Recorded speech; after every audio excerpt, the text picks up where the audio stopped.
La crucifixión es la historia más importante en la historia de la humanidad. No solamente es la historia principal, sino es la historia final. Y es la historia que describe perfectamente la base y la estructura de la realidad misma. Y en este video vamos a explorar ese significado y ese simbolismo. Para empezar, todo comienza en la historia principal. ¿Cuál es la historia principal? ¿Cuál es la historia inicial de la historia de la humanidad? Es la historia del jardín. La historia del pecado inicial, la historia de Adán y Eva. Como lo comenté, hice un video de Adán y Eva y el significado de la historia. Voy a poner el enlace en la parte de la descripción en caso de que lo quieran ver. Pero básicamente nosotros caímos, o nosotros fuimos exiliados del paraíso. Existía el jardín y dentro del jardín existían 4 piezas de vegetación. Existía el árbol de la vida, el árbol del conocimiento del bien y el mal, del cual comimos, un árbol de higuera con el que Adán y Eva usaron sus hojas para cubrirse y poder cubrir su pecado dentro de la conciencia o enfrente de la conciencia o enfrente de los ojos de Dios. Y al final existen las espinas o las espigas. Cuando Adán recibe su castigo de Dios, Dios le explica que ahora la naturaleza y la tierra misma va a vivir en un estado de guerra con él. Y cada vez que él quiera, con su labor y con su trabajo, obtener frutos de la tierra le va a ofrecer oposición. Y esa oposición está representada por estas espinas. Entonces son 4 piezas de vegetación que existen dentro de la historia del jardín del paraíso, del jardín de Adán y Eva, del jardín del Edén. Entonces, básicamente, durante esa historia, nosotros éramos seres que pertenecíamos a Dios. Estábamos debajo de su rango y nosotros pertenecíamos a Él. En el momento en el que nosotros decidimos voluntariamente comer del árbol del conocimiento del bien y el mal, del cual se nos fue prohibido, nosotros decidimos romper ese contrato entre comillas que teníamos con Dios. Teníamos una relación laboral, por así decirlo, nada más que en este caso era una relación espiritual que nosotros teníamos con nuestro Creador. Y entonces en un momento se nos dieron 2 oportunidades. Se nos dio la oportunidad de poder seguir con esa relación que teníamos con Dios, o decidí romper esa relación y entonces escuchar a la serpiente y entonces juntarnos en una relación con la serpiente. Desafortunadamente, como nosotros ya sabemos cuál es la historia, nosotros decidimos romper el contrato espiritual que teníamos con Dios y pasar debajo de su jerarquía o debajo de su protección a pasar al dominio y a la jerarquía debajo de Lucifer o debajo del malvado. Eso es lo que representa la caída. Nosotros rompimos ese contrato espiritual. Y eso es a lo que se le conoce como el pecado original. Nosotros éramos hijos de Dios, y éramos el hijo y la hija de Dios.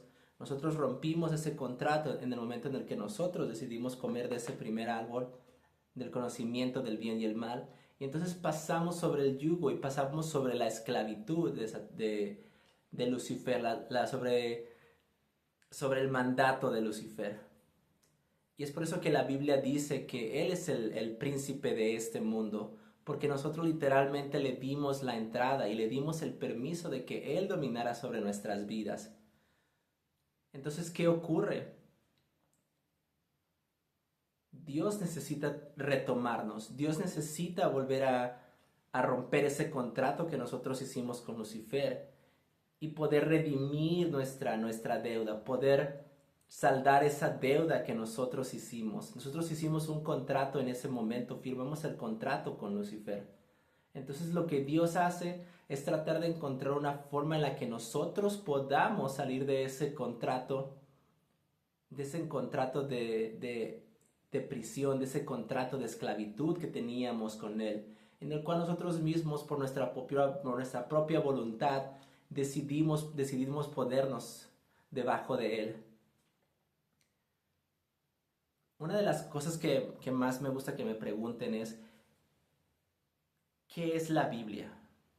¿Cuál es la historia principal de la Biblia? Y la Biblia es un libro, la Biblia es una narrativa. Y como toda narrativa, como todo libro, hay una historia principal. Hay un conflicto dentro de esa historia. Déjenme ponerles un ejemplo. En la historia de los Avengers, la historia de los Avengers literalmente es que todos los superhéroes más poderosos del mundo se junten para que al final puedan derrotar al villano más poderoso que era, que era Thanos. Harry Potter. La historia de Harry Potter es que el niño elegido para que sea el mago más poderoso pueda derrotar al mago más malvado de todos. Todas las historias tienen una narrativa. De la misma forma, la Biblia tiene una narrativa principal y tiene una historia, un comienzo, un conflicto en medio y tiene una resolución de ese conflicto que se forma dentro del primer capítulo. ¿Cuál es la historia principal de la Biblia? La historia principal es la caída de la humanidad y es Dios tratando de resolver esa ecuación de cómo puede volver a retomarnos dentro de su mandato y poder regresarnos a nuestro lugar original, que era volver al paraíso. Y dentro de las historias subsecuentes de la Biblia, dentro de los libros subsecuentes de la Biblia, lo único que vemos es el intento de Dios de rescatarnos de esa esclavitud para volver a ganarse y poder ganar por nosotros nuestra libertad de esa esclavitud en la que nosotros mismos nos pusimos. Y lo vemos durante todas las historias de la Biblia. Inundaciones, en el momento en el que Dios destruye a Sodoma y Gomorra, en el momento en el que Dios libera a su pueblo de la esclavitud de Egipto. Todas esas son historias en las que Dios trata de redimir a la humanidad, sacarnos de la esclavitud. La narrativa se repite una y otra vez. Somos esclavos de un tirano malvado y Dios debe de interceder por nosotros, trayéndonos a un profeta o trayéndonos a alguien divino que es más cercano a Él para que Él pueda ya sea limpiarnos, destruirnos o redimirnos o salvarnos de ese poder malvado, debajo de esa esclavitud, rescatarnos de esa esclavitud. Y la misma historia se repite una y otra vez en todos los libros de la Biblia. Desafortunadamente ninguno de esos intentos es lo suficientemente poderoso o lo suficientemente práctico, lo suficientemente efectivo para poder realmente liberarnos completamente. Entonces Dios se pasa toda la Biblia junto con todos sus profetas y todos estos personajes tratando de resolver esa ecuación. ¿Cómo los voy a liberar? ¿Cómo es que yo voy a liberar a mi humanidad de la esclavitud en la que ellos mismos se pusieron? Y al final de cuentas, la historia o la resolución o la solución para esa fórmula, la solución para ese conflicto, es la historia de Jesús. Dios está tratando toda la Biblia de pasar a la humanidad de un estado de pecado a un estado sin pecado. Entonces Dios piensa y analiza qué es lo que puedo hacer. Si se fijan, durante todas las historias de la Biblia, Dios nos pide que hagamos sacrificios. Necesitamos sacrificar animales puros o el primogénito. Necesitamos sacrificar borregos o bueyes o cualquier tipo de animal de sangre pura. Necesitamos aniquilar ese primogénito de ese animal y su sangre se convierte en un sacrificio para nosotros poder tratar también de redimir nuestros pecados y nuestra humanidad. La gente se pregunta por qué es que hay tantos sacrificios en el Antiguo Testamento. ¿Por qué Dios es que pedía esos sacrificios de esos animales específicamente? Y algo que mucha gente se sorprende de la respuesta es de que los sacrificios no eran tanto para Dios. Los sacrificios eran para nosotros. Era para poder satisfacer momentáneamente el contrato que nosotros tenemos con Lucifer. Para que Lucifer no tome control completamente de nosotros, necesitábamos poner un sacrificio que se sacrificara en lugar de nosotros como humanidad para interceder, para que entonces Él no tomara control absoluto de nosotros. Entonces un sacrificio de uno de esos animales era para que no tuviéramos que sacrificarnos nosotros como humanidad. Por eso es que teníamos que sacrificar un cordero o teníamos que sacrificar un buey o teníamos que sacrificar algún tipo de animal para que entonces su sangre, la sangre pura de ese animal puro, tomara nuestro lugar en esa deuda que nosotros teníamos con el malvado. Déjenme ponerles un ejemplo. Es como si tuviéramos una deuda muy grande con, digamos, con Coppel, con cualquier tipo de cadena de crédito.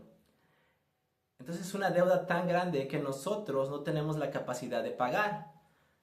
Entonces la única forma de poder satisfacer momentáneamente o pagar el interés por esa deuda es dando algo a cambio, dando algún tipo de nuestra propiedad a cambio para poder poner en pausa esa deuda y que entonces Coppel no venga y nos arreste y nos lleve a la cárcel por esa deuda con la cual no tenemos dinero para pagar. Básicamente eso era el sacrificio de uno de esos animales era para poner una pausa momentaria para que entonces el malvado, con el argumento legal de que nosotros le dimos permiso, no viniera a tomarnos, sino viniera a sacarnos de nuestro mundo y entonces tomarnos a nosotros y cobrar su deuda y tomarnos como esclavos. El sacrificio de la sangre, el sacrificio de un animal puro, de la sangre pura, era para satisfacer a ese ser de oscuridad. Por eso es que vemos que en épocas modernas todavía existe eso. Y no voy a entrar en mucho detalle dentro de ese tema porque ese tema es un tema del cual voy a hablar en otro video. Pero en tiempos modernos hay mujeres y hay personas que siguen sacrificando a sus primogénitos para poder satisfacer a una entidad malvada. Y hasta ahí lo voy a dejar. Vamos a regresar a la historia. Entonces Dios se da la idea de que a través del sacrificio de un primogénito puro, nosotros podemos poco a poco tratar de pagar la deuda que tenemos con ese ser malvado. Y entonces dentro de ese proceso de tratar de resolver ese conflicto, de resolver esa fórmula, esa deuda, los profetas escuchan la voz de Dios y profetizan que en algún momento va a llegar ese cordero, que en algún momento va a llegar esa persona que nos va a redimir y que va a pagar nuestra deuda con el malvado. Y los profetas obviamente se refieren a Jesús.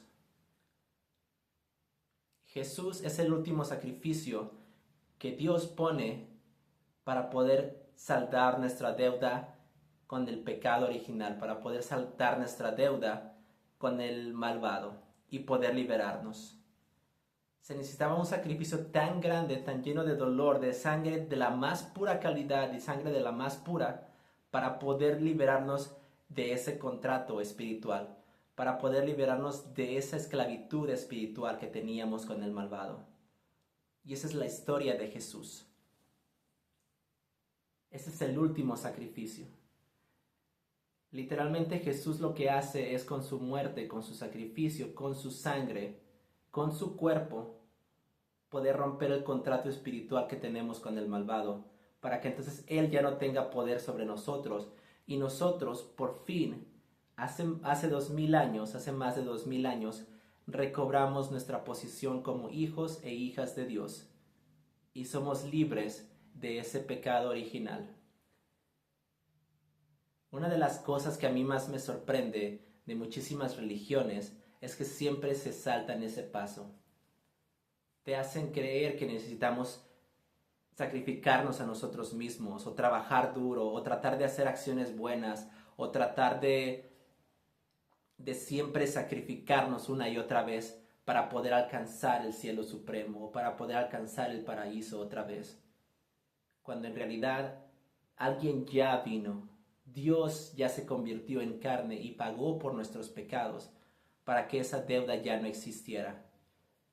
Entonces, una de las cosas más importantes de las cuales habla el Nuevo Testamento es de que esa deuda ya no existe, de que ya no necesitamos ganarnos el paraíso con nuestras acciones, sino ganárnoslo con nuestra creencia y con nuestra fe.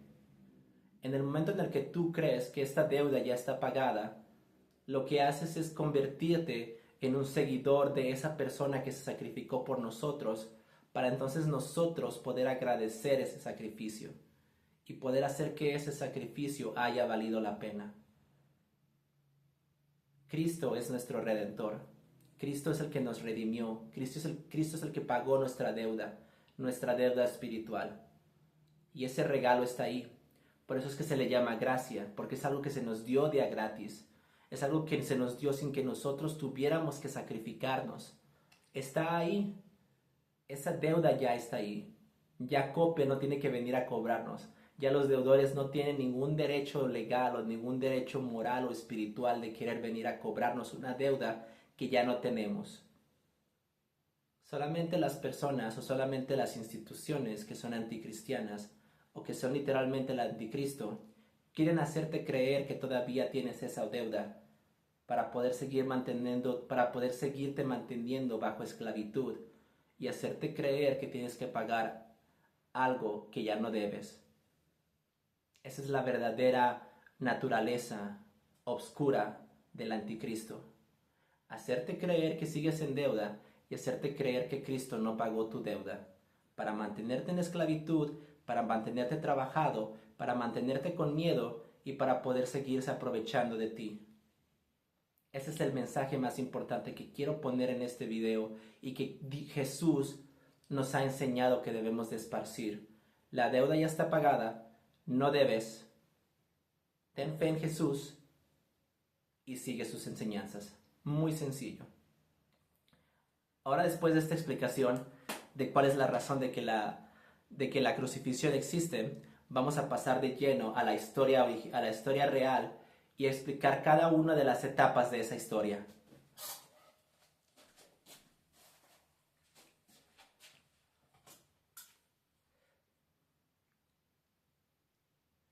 Como nosotros sabemos,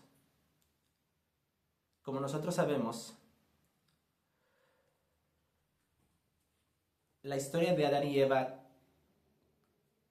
comienza con la naturaleza entregándole espinas a la humanidad.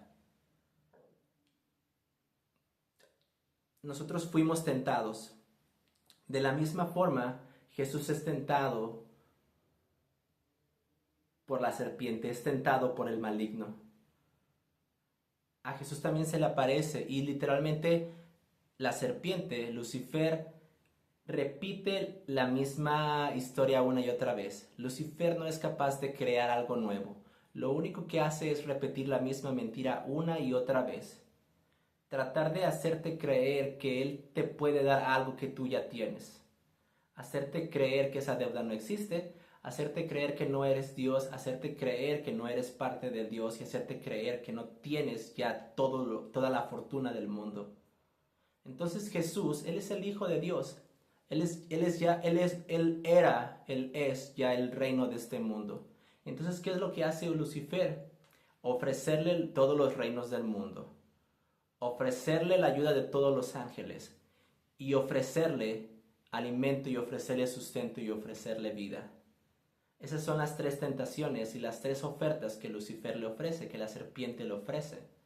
Pero Jesús, dentro de su inteligencia, dentro de su sabiduría, Él ya se sabe esa maña, Él ya se sabe esa tranza, esa manipulación, esa mentira que le da el malvado. Y básicamente lo que Él hace es decirle no. Y no le dice que no porque no necesite esas cosas que Lucifer le está ofreciendo. No porque Lucifer no se las pueda entregar, porque de poder podría y hubiera podido. Pero le dice que no porque esas cosas ya las tiene. Esas cosas no las necesita. Jesús ya tiene el poder de adquirir esas cosas. Entonces, Él lo que hace, la historia de Jesús es literalmente un reverso de la historia de Adán y Eva. A nosotros sí nos engañaron. A nosotros sí se nos hizo creer que Él nos iba a poder entregar algo que nosotros ya teníamos. Él nos engañó y nos hizo creer que no teníamos el poder de ser como dioses, que no teníamos la sabiduría.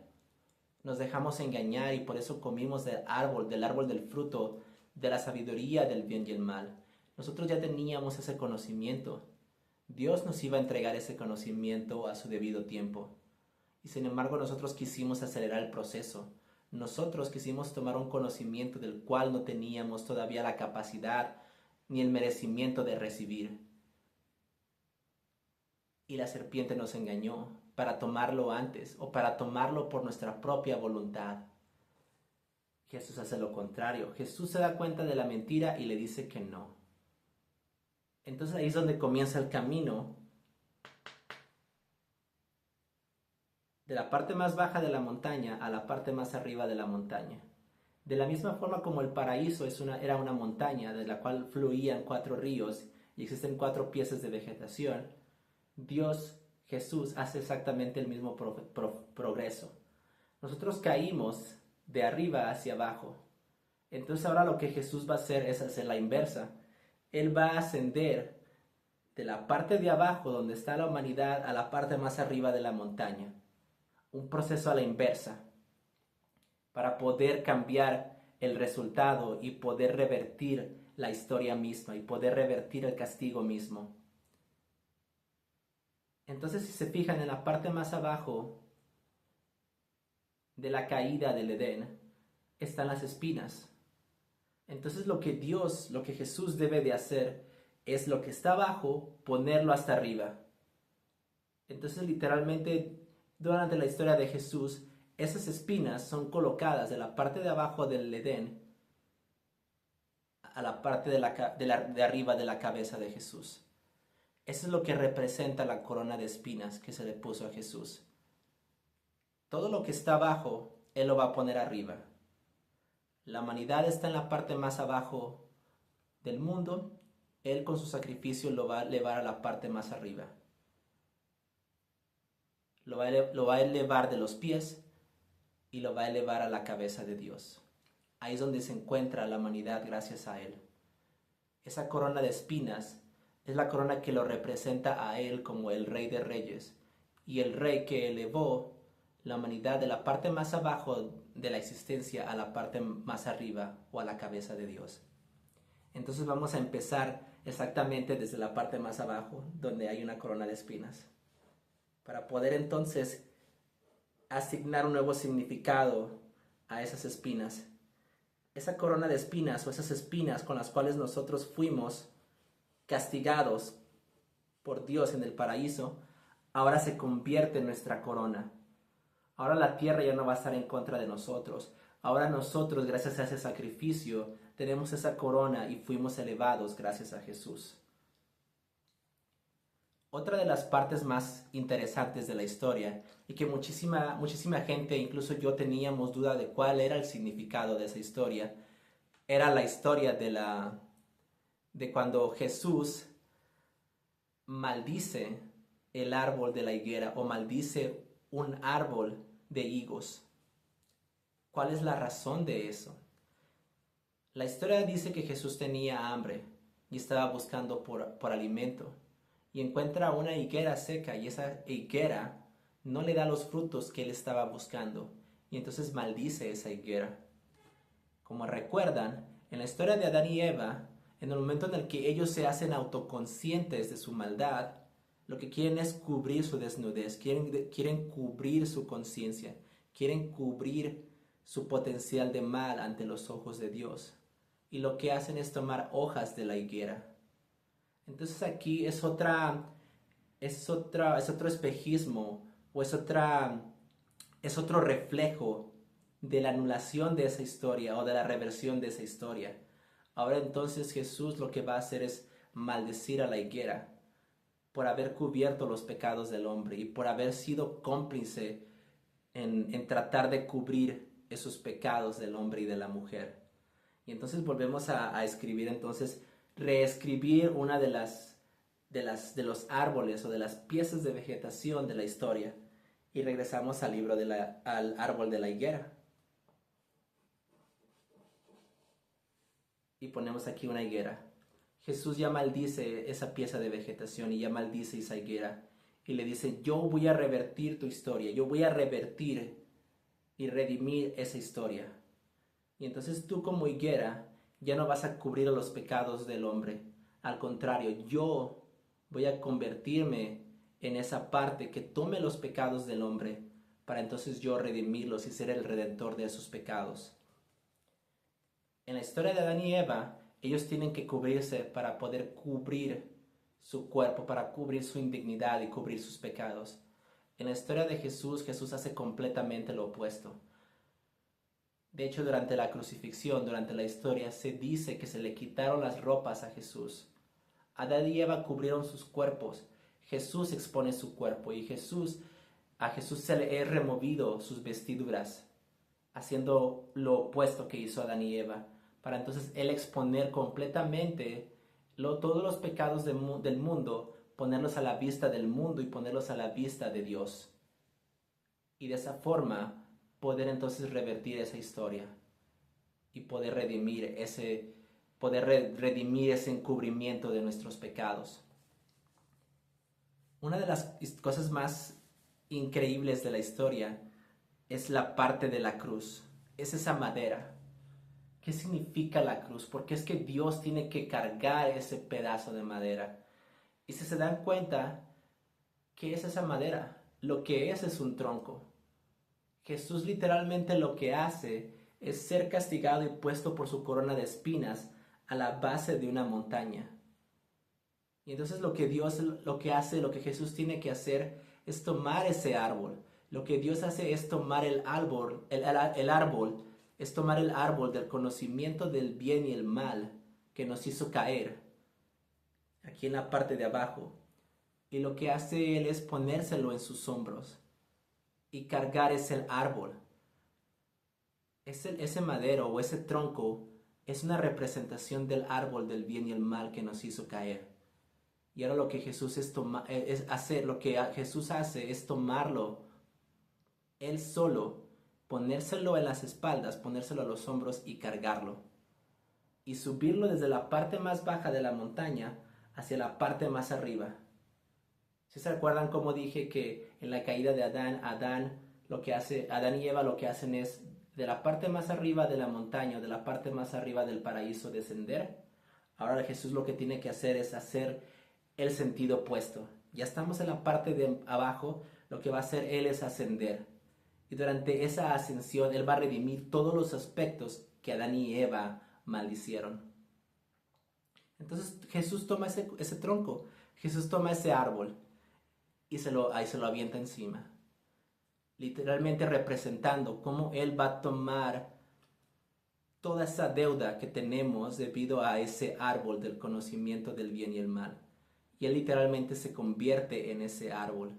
No solamente literalmente se convierte en ese árbol, sino que Él literalmente es castigado por ese árbol. Y entonces tenemos la tercera pieza de vegetación, que es el árbol del conocimiento del bien y el mal.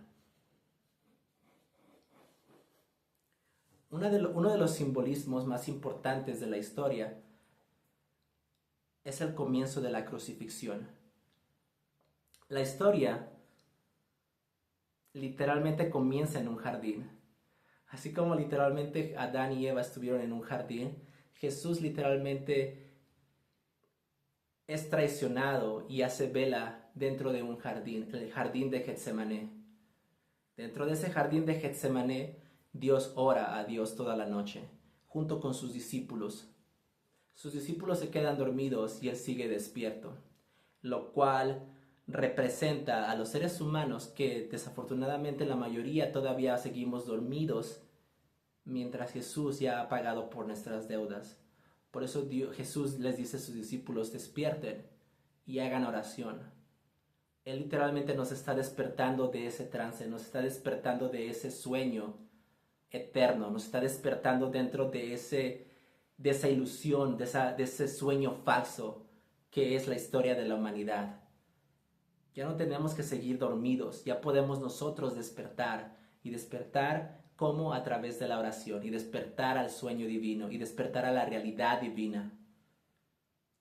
Dentro de ese jardín Jesús es traicionado por Judas, y dentro de ese jardín Dios hace oración, y dentro de ese jardín Jesús es tentado otra vez por el diablo, haciendo un reflejo de cómo Adán y Eva fueron tentados Afortunadamente Jesús, igual dentro de este jardín, Él hace lo opuesto y Él no es tentado, Él no es engañado por la serpiente. Él sí logra con su tobillo poder aplastar a la serpiente. Dentro de la historia de Adán y Eva, Dios les dice que si ellos consumen dentro de ese fruto, ellos ciertamente perecerán. Y entonces cuando ellos comen ese fruto, ellos no aceptan la muerte, ellos no aceptan la voluntad de Dios. Jesús hace completamente lo opuesto. Él rechaza la oferta del malvado y él acepta su muerte. Acepta la muerte que nosotros no quisimos aceptar. Si Adán y Eva hubieran aceptado la muerte, en ese momento esa cadena o ese contrato se hubiera roto. Si ellos hubieran muerto voluntariamente, la humanidad no hubiera sido condenada. Desafortunadamente ellos no hicieron eso, decidieron negar su contribución y decidieron negar sus acciones. Entonces tuvo que venir Jesús para poder redimir y hacer lo que ellos no hicieron, que es aceptar la muerte como consecuencia de nuestras acciones y como consecuencia de nuestro pecado. Entonces, si se fijan, ahora vamos en el camino de la asunción. Vamos de abajo hacia arriba. Jesús toma ese árbol y se lo pone encima de él. Y camina 14 estaciones. Ahora, ¿por qué 14 estaciones dentro de ese Vía Crucis? No tengo forma de comprobar esta teoría, pero para mí esas 14 estaciones significan los 14,000 años de historia de la humanidad. Para mí la humanidad o la historia de la humanidad muy probablemente quede resumida dentro de esos 14,000 años. Hace aproximadamente unos 10,000, 11,000 años es cuando tomó lugar el diluvio. Entonces la historia de Adán y Eva es aproximadamente hace unos 2,000, 13,000 años. Y para mí, esas 14 estaciones por las que Jesús cae cargando ese árbol del conocimiento del bien y el mal, representan los 14,000 años de historia de pecado de la humanidad. Y Dios tiene que tomar y poder redimir esos 14,000 años de pecado. Una vez más, no tengo forma de poder comprobar esa teoría. Lo único que hago es tomar partes de la escritura para poder formular esa teoría. Y es solamente una teoría personal, pero para mí siento que tiene mucha lógica. Puede que signifique otra cosa, puede que represente otra cosa, pero para mí eso es lo que representa. Esas 14 estaciones del Vía Crucis para mí representan los 14,000 años de pecado en los que vivió la humanidad. Y en los cuales después de esos 14,000 años nosotros ya no tenemos pecado. Pasamos de un estado de pecado a un estado sin pecado. Entonces Jesús sube completamente el monte por sí solo, aunque tiene ayuda de un samaritano y su madre lo va acompañando y los otros profetas también lo van acompañando, para llegar entonces a la parte más alta de la montaña, la parte en donde nosotros crecimos y la parte en donde nosotros fuimos engendrados. Volver a regresar a lo más alto de la montaña. Y aquí lo voy a dibujar.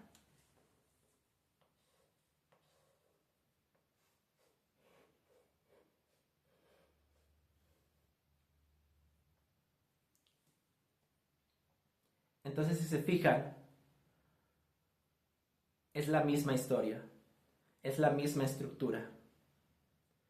Esta es la montaña de la cual nosotros caímos, desde la parte más alta del árbol de la vida hasta la parte más abajo, siendo condenados a luchar con la tierra y con las espinas. Y de este otro lado, la historia de redención de Jesús, de la humanidad, a través de su sangre pura. Comenzamos desde la parte más abajo con su corona de espinas a la parte más arriba, la parte de más arriba con su cruz. Eso es lo que representa la cruz también. La cruz es el árbol de la vida. Dentro del paraíso, en la parte más alta, existía el árbol de la vida, de la cual nosotros podíamos obtener y teníamos vida eterna. y nosotros podíamos comer de ese fruto las veces que nosotros quisiéramos. Desafortunadamente nosotros, con nuestra decisión de escuchar a la serpiente en lugar de escuchar a Dios, terminamos esa estructura y destruimos esa estructura. Destruimos ese paraíso.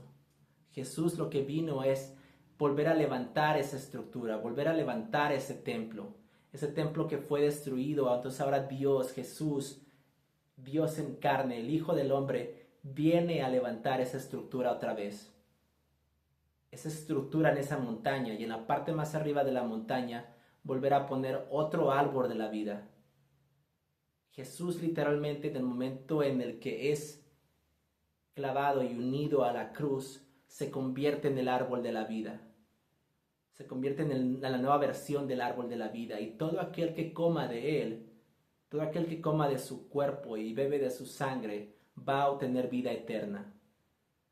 Eso es lo que representa la última cena. Jesús lo explica perfectamente. Su cuerpo es como un pan sin levadura. El pan sin levadura representa el cuerpo sin pecado. Y nosotros podemos comer de ese árbol de la vida y podemos comer de ese pan sin levadura que representa su cuerpo y obtener vida eterna. Nosotros podemos beber de su sangre representada por el vino. Su sangre literalmente representa los 4 ríos que existían al comienzo de la historia del Edén. Esos ríos de agua pura, esa agua espiritual, esa agua de vida. Lo que se llama the living waters, o el agua de la vida. Literalmente Jesús, en el momento en el que está en la cruz, sangra. Y una de las partes de la historia más increíbles es cuando viene uno de los soldados romanos y con una lanza atraviesa el costado de Jesús. De la misma forma en que Dios atravesó el costado de Adán y tomó costilla y tomó vida para crear a Eva, de la misma forma este soldado romano viene y atraviesa el costado de una de las costillas de Jesús, y de ese costado y de esa herida sale agua, sale sangre, representando el nuevo origen del agua de la vida, de esta nueva versión del Edén, de este nuevo paraíso, de esta nueva montaña. Entonces Jesús es cada una de todas las partes del Edén. Jesús se convierte en cada una de esas partes. Es una representación no solamente simbólica, pero una representación literal. Él es el nuevo paraíso. Él es la nueva montaña. Él es el nuevo árbol de la vida. Él es la nueva fuente del agua de la vida. Esta estructura, el paraíso antiguo, nosotros como humanos lo destruimos.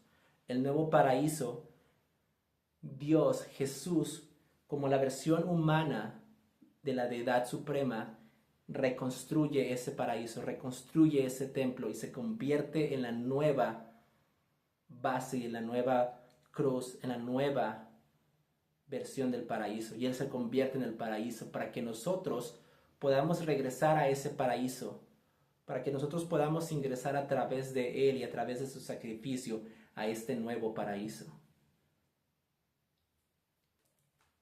Al final de la historia, Jesús dice: hecho está, terminado está. Literalmente Jesús dice fin de la historia. La historia comenzó con nosotros poniéndonos en esclavitud, en un contrato espiritual con el malvado.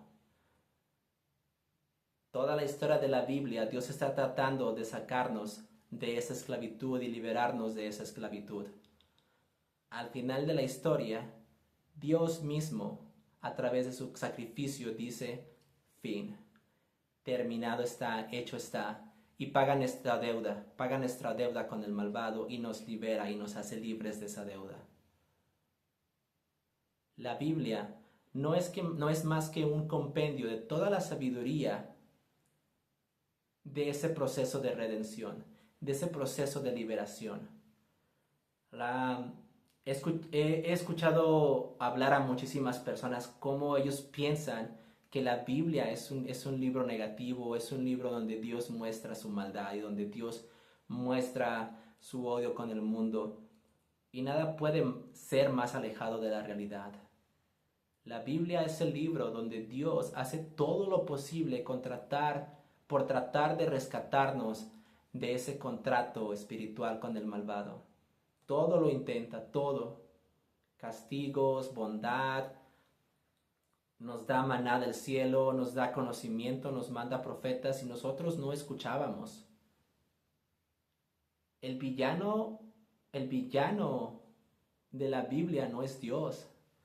El villano de la Biblia somos nosotros. Nosotros somos ese ser malvado. El ser malvado viene y nos engaña y nos convierte en sus esclavos y nos convierte en sus secuaces de maldad. Y una y otra vez nosotros lo escuchamos en lugar de escuchar a Dios. Dios nos da todo, nos da vida, nos dio estrellas, nos dio universo, nos dio vida, amor, amistad, alimento, nos da de todo. Él es el que se sacrifica en cada una de las partes, en cada uno de los libros de la Biblia. ¿Y qué hacemos nosotros? Nosotros como villanos no solamente rechazamos a Dios, sino que lo castigamos aún más por amarnos tanto. Esa es la verdadera historia de la Biblia. Él es el héroe que está tratando de rescatarnos y nosotros somos los villanos que estamos tratando de hacer lo que nosotros queramos en lugar de escucharlo a Él. Él que nos está tratando de liberar y nosotros tratamos de imponer una y otra vez nuestras acciones malvadas y nuestra voluntad malvada sobre la misma vida que Él nos dio, sobre el mismo paraíso y el mismo mundo que Él nos dio. Entonces Dios en algún momento se da cuenta de que nosotros no vamos a poder liberarnos a nosotros mismos. Él va a tener que liberarnos. Pero de nada sirvió castigarnos, de nada sirvió darnos un diluvio, no aprendimos. Entonces Él, con su amor tan infinito, con su sabiduría tan infinita, se da cuenta, voy a tener que convertirme en humano. Y ya no se van a hacer sacrificios de animales. Ahora yo soy el que se va a sacrificar. Yo, Dios, voy a bajarme y voy a convertirme en un humano. Y yo voy a sacrificarme para poder rescatar a todos los demás humanos. Yo como Dios me voy a convertir en carne, me voy a convertir en humano. Y voy a ser el humano por el cual todos los demás humanos sean redimidos. Qué historia tan más hermosa. Qué historia tan más increíble de amor. No existe ningún otro ser tan más lleno de amor que hubiera podido haber hecho eso por nosotros.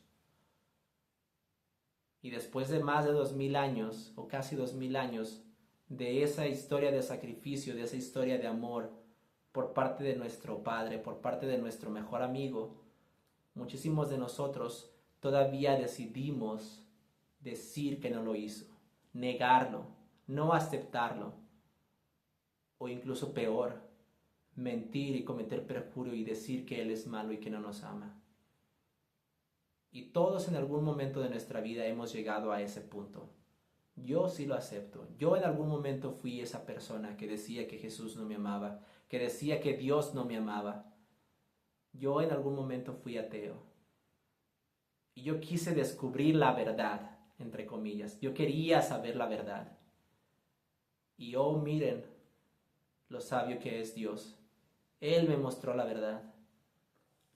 Y esta historia de la crucifixión es la verdad absoluta. Esta es la historia final, es la historia más poderosa y es la historia principal de la historia de la humanidad.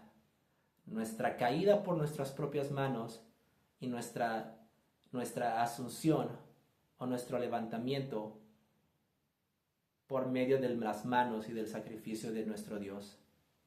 Él vino a servirnos. Dios es más grande que nosotros, es más poderoso que nosotros. Y sin embargo, día con día, historia con historia, año tras año, siglo tras siglo, Él es el que viene a servirnos y Él es el que se sacrifica por nosotros. Yo al menos ya tengo la voluntad de tratar de poder pagar, que Él no me lo está pidiendo, pero tratar de pagar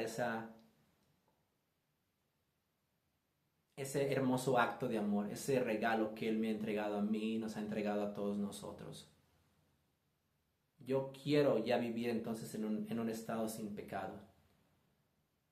Yo ya no quiero ser Adán. Yo ya quiero ser como Jesús. Y es ahí donde otra de las partes más increíbles de la historia hace una inversión también. Adán fue el primer padre de la humanidad en el Viejo Testamento. Ahora Jesús es el nuevo padre de la humanidad en el Nuevo Testamento. Eva fue la primera madre de la humanidad, la madre que escuchaba y que escuchó a la serpiente. Y ahora tenemos una nueva madre, que es María, la Virgen María, María. María es la nueva madre de la humanidad, la madre, la mujer que no escuchó a la serpiente. La madre que escuchó a Dios y decidió escuchar al ángel. Y poder subyugarse bajo la voluntad de Dios. Y cumplir con la voluntad de Dios y no con su voluntad humana. Jesús no comió tampoco de ese fruto. Él se convirtió en ese fruto y Él se sacrificó por la humanidad. Y es el nuevo Padre de la nueva humanidad en el Nuevo Testamento. Y María es la nueva Madre de la humanidad del Nuevo Testamento. Ya no somos hijos de Adán y Eva. Ya no tenemos esa deuda. Ya somos hijos de Jesús y de María. Y ahora está dentro de nuestras manos poder entonces repetir esa misma historia. Ya no escuchar a la serpiente, sino escuchar a nuestro nuevo Padre y escuchar a nuestra nueva Madre. Escuchar a Jesús, seguir su ejemplo, lo más que podamos. Nadie es perfecto y ninguno de nosotros es perfecto. Todos somos igual de pecadores. Y jamás iba a existir un hombre perfecto más que Jesús. Y ese hombre perfecto fue el que se sacrificó por nosotros para que entonces nosotros pudiéramos proclamarnos también sin pecado a través de su sacrificio. Es la historia más hermosa de todas las historias que se han escrito. Y es la historia más verdadera de todas las historias que han existido. Al final de la historia, después de los 3 días, Jesús se levanta. Literalmente Jesús vence la muerte. Jesús baja al infierno. Retoma las llaves del infierno y nos las entrega a nosotros. Y Él se convierte ahora en el dueño y se convierte en el nuevo. Se convierte en el nuevo cuidador del infierno. Él es el que venció la muerte. Él venció al infierno. Él tiene las llaves del infierno. Y si nosotros decidimos escucharlo a Él, ya no vamos a entrar al infierno. Gracias a su sacrificio ya podemos ascender con Él y ascender a la mano derecha de Dios, a la mano derecha de Jesús, a la mano de Dios. Y todo el resto del Nuevo Testamento es básicamente un paso a paso, una lista es una receta de cómo nosotros podemos acercarnos más a Dios y acercarnos a este nuevo convenio y poder ejercer nuestro nuevo poder y poder ejercer nuestra nueva libertad. Gracias a Dios, gracias a Jesús. Nosotros ya somos libres, tú eres libre, yo soy libre. Tomemos esa gracia, tomemos ese regalo y ya no escuchemos a la serpiente. Ya no escuchemos esos malos consejos, ya no escuchemos esa voz. Y tomemos la gracia y tomemos el regalo que se nos ha entregado para poder volver a nosotros ponernos dentro de ese paraíso. El paraíso ya fue levantado. El paraíso ya existe. Desde hace casi 2000 años el paraíso ya fue levantado otra vez y nosotros tenemos acceso por gracia a ese paraíso dentro de esta tierra. Dejemos de creer que seguimos en el infierno y empecemos a propagar el paraíso.